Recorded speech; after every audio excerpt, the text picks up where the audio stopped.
Hi guys, today I have simple, quick and easy steps into how you can prevent mats and knots on your wash day. Now I have some of these steps in my previous wash day routine, but this one is specifically for those of you guys who experience mats and knots on your wash day. So the first step is to spend time detangling. I have to say that this is the most important step of all if you deal with mats and tangles. So you definitely don't want to skip this step. Is the number one way that you can prevent mats and tangling on your wash day. So what you want to be doing is you want to put oil of your choice, and you want to spend time taking all of like the tangles, the mats, the knots, and all of the shedded hair, the hair that has already come out of your hair but it's not out of your hair, it's just hanging out in there. You want to pull all of that hair out, because if you leave them in, it's just going to give you knots later on once you start washing your hair and you have water in your hair, and by then it will make it a whole lot harder for you to remove it. So yeah, you definitely want to spend time removing all of that knots. Right here you can see that I have some major tangles right there, a little bit of knotting. So you just want to just take your time and go ahead and remove the knots and tangles, and make sure that all of this section is free of any shedded hair, mats and tangles. I mean, you're probably not going to be able to get every single shedded hair out, but you just want to do your best to make sure that at the very least you don't have any type of mats and knots in your hair at all. You want to get those out of your hair.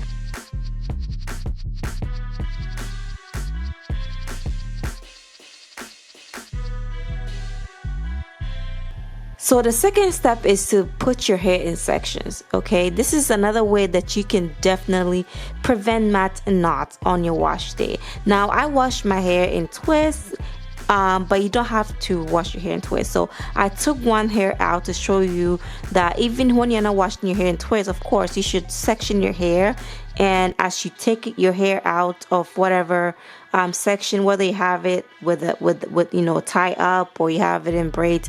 So once you take it down, what you want to focus on is you want to focus on rubbing your hair in the same direction. So whatever direction you choose to wash your hair in, try to wash your hair downward. That is the best way, because when you wash your hair downwards, you are creating less friction, because if you go back and forth, back and forth, back and forth, you are definitely rubbing your hair too much, and you can create more friction, and that can lead to tangles and mats and knots. So you definitely want to rub your hair in the exact same direction over and over again.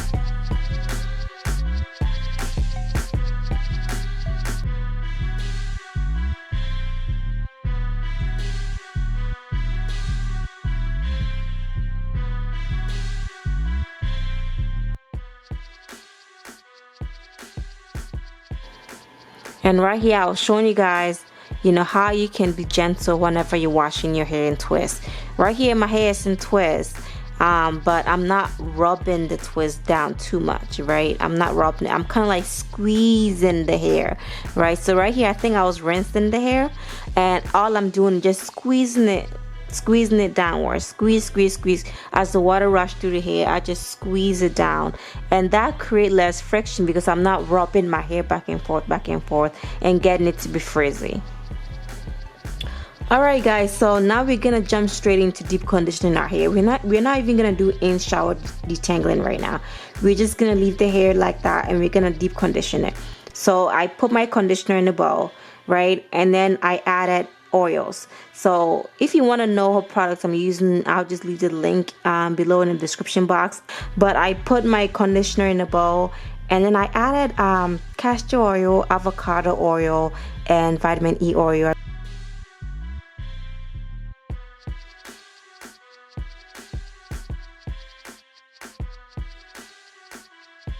So I added all of that together, and then I put it all over my hair.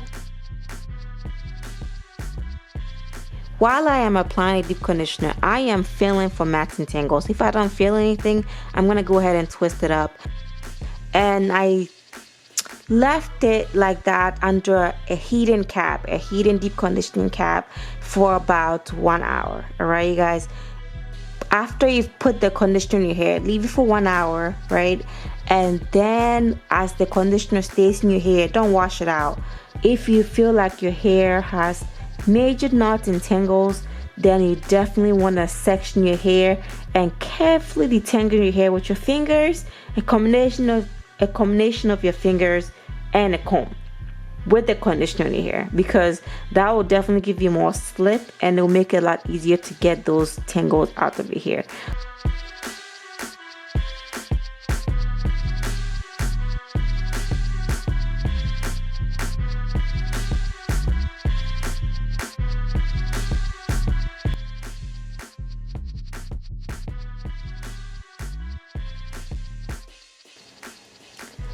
So if you feel like you get a lot of breakage while you comb your hair with the conditioner in your hair, regardless of whether you deep condition or not, if you realize that you encounter a lot of breakage detangling your hair at all while it's wet, what I'm about to do now is something that you can possibly try. I like doing both methods, detangling my hair with the conditioner in my hair and detangling my hair after I wash out the conditioner. So I will only do this step if I had pre-poo my hair and also if I had deep conditioned my hair for like 30 minutes to an hour. So once you deep condition your hair has softened up, right? It has softened up, so it's gonna make it a lot easier for you to detangle. So I will wash out my conditioner, and so after I wash out my conditioner, I add my liquid oil and cream. So I moisturize my hair, and once I put all of the moisturizers in my hair, that will add a level of moisture and slip to the hair. That is when I'll go ahead and use a comb. You have to test it out and see what works for you. Both works for me, but that is another option that I really hope that you can give it a try if you struggle with your wash day.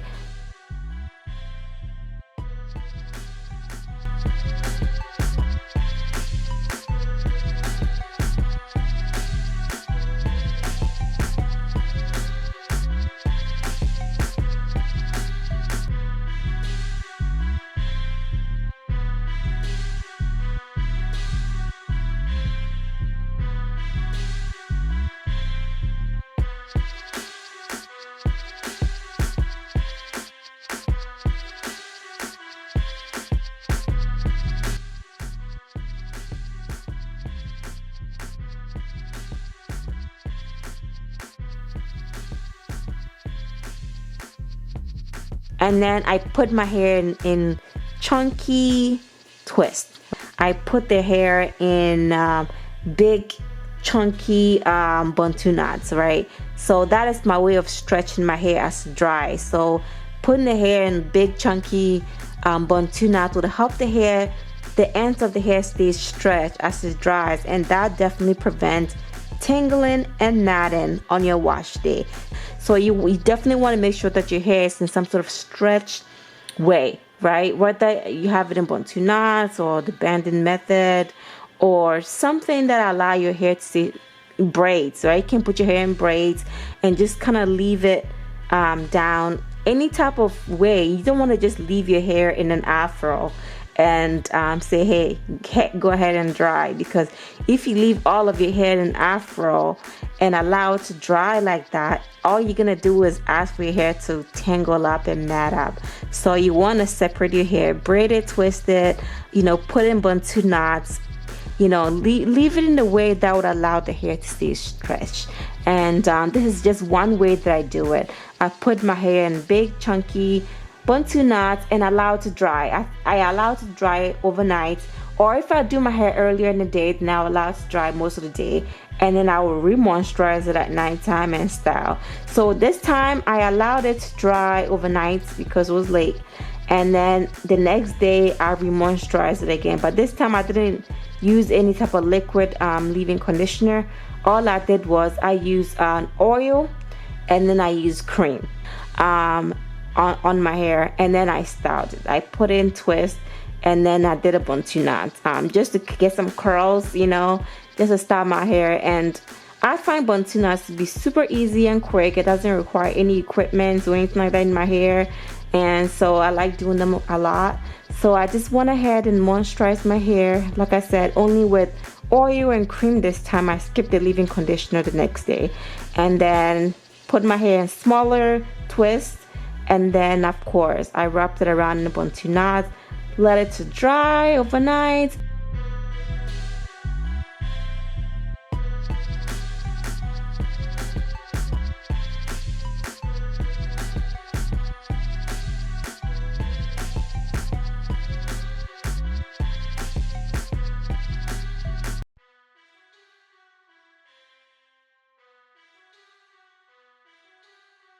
And this is the result. It was nice and soft and bouncy, and the best part of all, no tangling, no matting, and definitely no breakage.